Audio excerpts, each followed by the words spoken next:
It's me, Zach the Black Injection. When I say something, you gotta pay attention. እንግዲህ ትናንትና በሰራሁት ቪዲዮ አንዳንድ መልእክቶች ደርሰውኛል።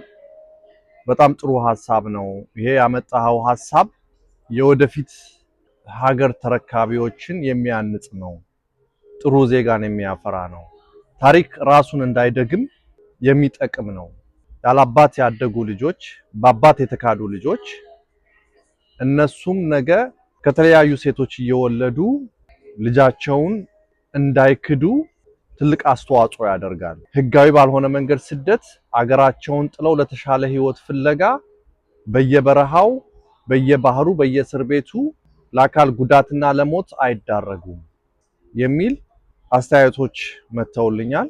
በጣም ደስ ብሎኛል።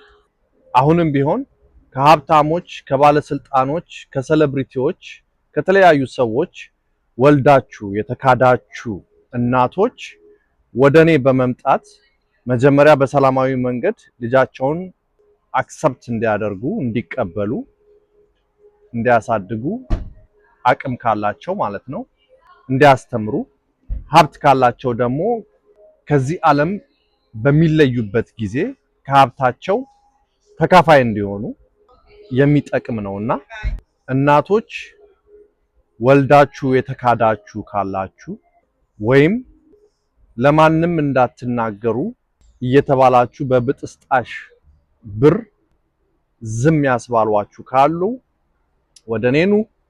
በሰላማዊ መንገድ ችግሩን እንዲፈታ እናደርጋለን። አይ ካሉም ደግሞ በህግ ተገደው ዴኔን እንዲሰጡና ልጃቸውን አመሳክረን እንዲቀበሉ እናስገድዳለን ማለት ነው። ስለዚህ ሳትፈሩ በልበ ሙሉነት ወደኔ መምጣት ይኖርባችኋል። አባት ከዚህ ዓለም ከተለየ በኋላ ልጅ አባቴ ነው ብሎ ሀብት ንብረት እካፈላለሁ ቢል it's too late፣ የዘገየ ታሪክ ነው የሚሆነው። ስለዚህ ከወዲሁ እናቶች ልትነቁና ልታስቡበት ይገባል። አባት በህይወት እያለ አባትነቱን ማረጋገጥ አለባችሁ። ይሄ ለራሳችሁም ይጠቅማል። ልጆቻችሁ ነገ አይወቅሷችሁም። አባቴ ማን ነው፣ ከየት ነው ሄደሽ የወለድሽኝ የሚል ጥያቄ አይመጣባችሁም። ልጆቹም አባታቸውን ያገኛሉ፣ ሀገርም ትጠቀማለች።